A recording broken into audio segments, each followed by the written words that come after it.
Hello, and welcome to Boomer Banter, where we have real talk about aging well. My name is Wendy Green, and I am your host. And every week we talk about the challenges, the changes, and the possibilities that come with this season of life. And you know what nobody tells you about getting older?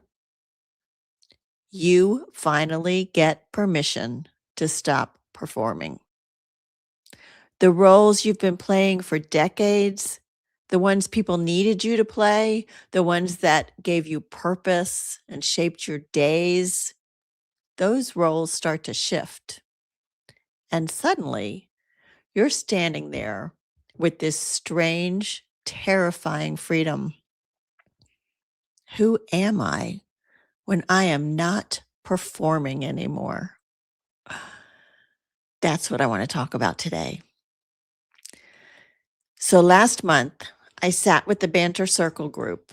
That's a small gathering of people who meet monthly to talk about exactly this kind of thing, the transitions and questions that come with this chapter of life. And we had one of those conversations that stays with you, the kind where you leave feeling less alone or more seen and a little more clear about something you didn't even know you were confused about. If you're not familiar with the Banter Circle, it's a space where we can be honest about the transitions we're going through, retirement, aging, relationships, purpose. It's not therapy. It's not a book club. It's just a real conversation with people who get it and people who are going through it. And we're always open to new members. So if that sounds like something you need right now, reach out. I'll have the information in the show notes. So in the last month meeting, we talked about changing roles, about who we are when the performance is over, and how to listen to ourselves when we're finally allowed to stop meeting everyone else's expectations. And you know what I realized? This isn't new for any of us. If you're listening to this, you've probably reinvented yourself dozens of times already. Maybe you went back to school as an adult. Maybe you got laid off a few times and had to start over like I did. Maybe you raised kids alone and moved to a new place where you didn't know a soul and you built something from nothing. And you know what it feels like to shed a skin and grow a new one. But this transition, this one feels different because it's not about climbing anymore. It's not about proving or achieving or becoming. It's really about letting go. And our culture doesn't really have a roadmap for that. A little over a month ago, my mom moved in with me. I'm a care partner now. And I mention this not because this episode is about caregiving, it's not, but because it's just the latest version of what we're all doing. We're shape shifting again, taking on new roles, letting go of old ones. And this time, we're doing it in a culture that doesn't quite know what to do with us. So let's talk about that. Let's talk about who you are when nobody's expecting anything and why that may be the most important question you've ever asked yourself. So here's what I mean by performance. For most of your adult life, you've been playing roles. And I don't mean that in a fake way. These are real important roles: parent, partner, professional, caregiver, leader, the responsible one, the one with the plan, the one who shows up and gets it done. And those roles, they gave you shape. They told you where to stand and what to do and how to measure whether you were doing it well. They may have been exhausting, yes, but they were grounding. You knew who you were because of what you did. And then something shifts. Maybe you retire. Maybe the kids grew up and moved out and built their own lives. Maybe your body started making decisions for you about what you can and can't do anymore. Maybe someone you love died and your role as their person just ends. And you're still here, but the script has changed. Someone in the Banter Circle said this: I am that I am. You are you, a being, and you don't have to put a label on it. I am that I am. It's so simple. It almost sounds like nothing. But think about how radical that is. You don't have to be anything. You don't have to prove anything. You just are. Except we don't know how to do that, do we? We've spent our whole lives being for someone, being useful, being needed, performing the roles that kept the world turning. There's this question that people ask when they meet you. So, what do you do? And for decades, you had an answer. You were an engineer or a teacher, or you ran a business, or you raised kids. That answer was shorthand for your worth, your status, your place in the world. But what do you say now? I'm retired. I used to be a whatever. I volunteer sometimes. None of those feel right because they're all defined by what's missing, by what you're not anymore. And here's what makes this so hard. You might have actually liked those roles. I am sure you were good at them. And you might miss the clarity they gave you, the sense of purpose, the feeling that you mattered because you were doing something that mattered. But that performance is over, or at least the lead role is.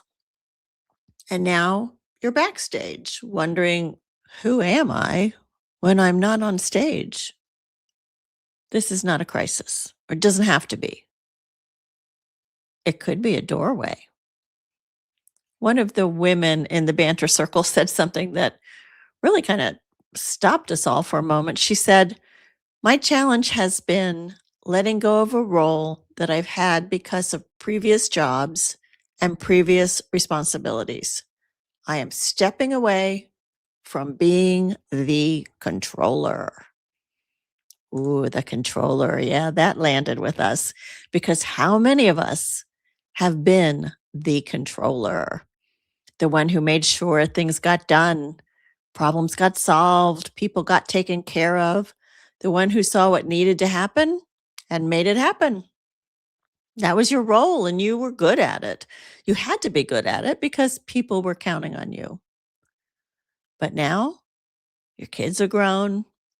They don't need you to manage their lives. They don't want you to manage their lives. And stepping back from that, letting them make their own mistakes, find their way, figuring things out without your intervention, whew, that's harder than it sounds. Because if you're not the one with the answers, who are you? Well, she went on to say, I'm giving them more responsibility for themselves, letting them come up with their own path, their own direction, unless I'm asked. Unless I'm asked. That's the practice, isn't it? Holding your wisdom lightly, knowing you have experience and perspective and insight, and also knowing that offering it unasked is just another form of control, another way of staying in the old role. This applies to so much more than just our adult children, doesn't it? It applies to friends who are making choices that you don't understand, partners who are on their own journey, family members who are struggling with something that you can't fix. It even applies to you. How often are you trying to control your own life in ways that don't fit anymore? Pushing yourself to stay busy because you think that's what you're supposed to do. Saying yes to things out of obligation instead of desire. Trying to be the person you were 10 years ago instead of accepting who you are now. And I don't mean, giving in to feeling older. I mean, just accepting we are older. I mean, we're 10 years older, but we can still do the things that we want to do and are able to do. So letting go of being the controller means trusting other people to figure it out, trusting yourself to know what you need, and trusting that things can unfold without you forcing them. And that's terrifying because control was your role. It's what you did. It's who you were. But maybe it's time for a new role, one you get to write yourself. Another woman in our group shared something her grandson said to her recently. I love this. He said, "Grandma, you don't realize you and Grandpa are the glue in this family." She teared up a little bit telling us this because she hadn't thought of herself that way. She wasn't running the show anymore. She wasn't solving problems or making big decisions or keeping everyone on track. But she was the glue. And she said, I think it's because they feel comfortable and accepted and welcome. And that's a big deal these days. Everybody's life is stressful. And if you can give them a little island where you're not trying to tell them what to do, how to be, where to go, that matters. An island, not a command center, not a performance review, but an island of acceptance. That is the shift, I think, from manager to glue, from fixer to presence, from performing a role to just being yourself. Another person said, what I do is I look for an opportunity to make someone's day better. I just look for it. And if you're open, you'll recognize it. Make someone's day better, not change their life, not solve their problems, not perform some grand gesture. Just make their day a little better. That could be a smile at the grocery store. It could be really listening when someone's talking instead of thinking about your next answer. It could be texting your kids to say, I'm just thinking of you. It could even be letting somebody merge into traffic. These aren't small things. I mean, they're small in action, but they're not small in impact. And here's what I'm realizing. This kind of presence, this kind of attention, this way of moving through the world, it's not a role. It's not a performance. It's just you, being you, showing up as yourself without trying to be what anyone needs. And that doesn't fit on a resume. It doesn't come with a performance review. Nobody's going to give you a promotion for being the glue. But it's real. It matters. And it might be the most authentic thing you've ever done. So here's where we get to the real questions. Not who are you, but who do you want to be? I told the group, when we change roles, we don't have to reinvent. We just have to be aware. We have to be aware of what's important to us, who we are and who we want to be, because we don't have to be who everybody expected us to be at one point in our life. We don't have to be who everybody expected us to be. Hey, y'all, I want to take a minute to recognize our sponsor, Greenwood Capital, because being financially healthy is more than just having a budget or saving for a rainy day. Financial health means having a plan that works for your life and all its ups and downs. One thing I appreciate about my advisor at Greenwood Capital is her holistic approach to financial planning. She makes sure my accounts at Greenwood Capital match my lifestyle and keep me on the path to financial wellness. As an independent registered advisory firm, Greenwood Capital is a fiduciary. They must place your interests above their own. And I want to share that as a sponsor, Greenwood Capital has compensated my business for this testimonial. For more information about how they can help you make a financial plan, go to greenwoodcapital.com. Now let's get back to the episode. You spent decades meeting expectations.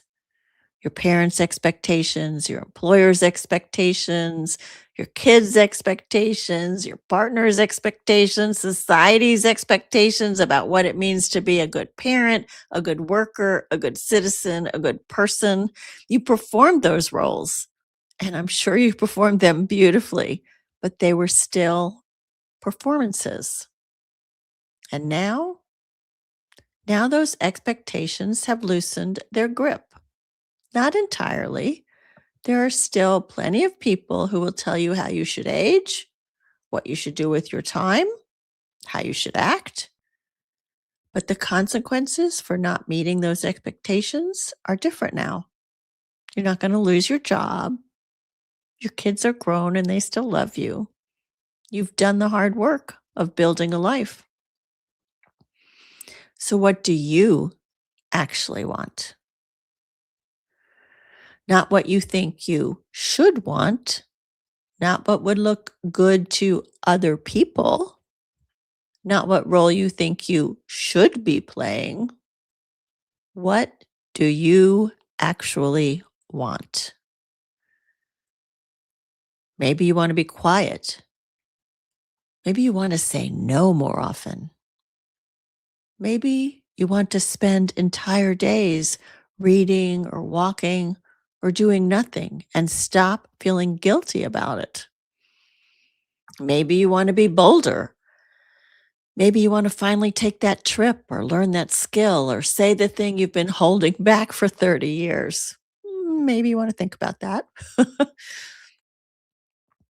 Maybe you want to be softer, less defended, more open to connection, even though connection could mean risk. Maybe you want to be funnier or more serious or more spiritual or less spiritual or more political or less political. The point is, you get to choose now. Not completely, not without constraints, but more than you have in a long time. Someone in the group said, I am changing. Present tense, not I changed or I need to change. Just I am changing right now in this moment. That's the practice. Noticing that you're changing. Paying attention to what feels true now versus what felt true 5 years ago. Giving yourself permission to be different than you were. And that's not always comfortable because changing means letting go of who you were. And you probably liked who you were. Maybe. You might miss that person. You might miss the roles that you played. And you can honor who you were and still become who you were meant to be now. Okay, I want to give you something to take with you from this conversation. Not homework or an assignment, just an invitation. Sometime in the next few days, find a quiet moment. Maybe it's your morning coffee. Maybe it's before bed. Maybe it's sitting in your car before you go into the house. And ask yourself 3 questions. You can write the answers down if you want or just sit with them. Question 1, and I'll put these in the show notes. Question 1, what role am I playing right now that doesn't fit anymore? Maybe you're still being the fixer, the one everyone comes to with their problems.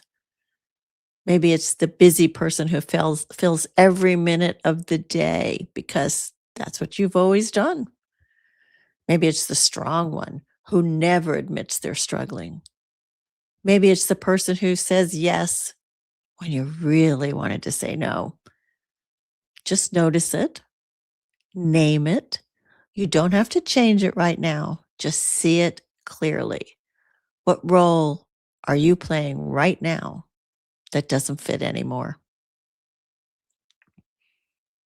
Question 2, what do you actually want to be present for in your life right now? Not what you think you should care about. What do you actually want to show up for? Is it your grandkids, your health, your creativity, a friendship that's been on the back burner, your own peace of mind, time in nature, learning something new? What's calling you? What do you actually want to be present for in your life right now? And question 3, what's one small way you can honor that this week?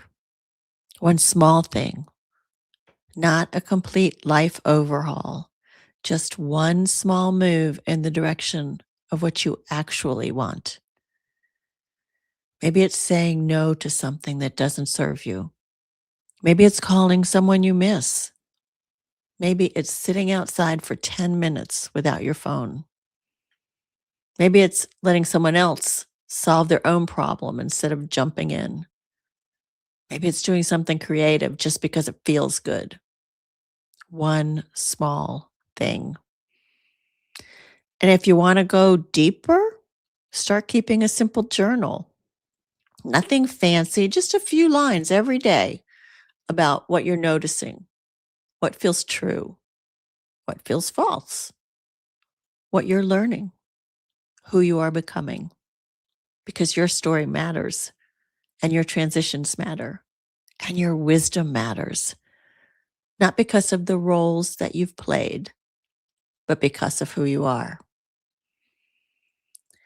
So, who are you when nobody's expecting anything? I don't know the answer for you, but I know this. You're more than the roles you've played. You're more than what you did. You're more than what other people needed you to be. And this season of life, this letting go, nobody's asking you to perform season, it's not the end of your story. In fact, it might be an exciting, new, honest chapter.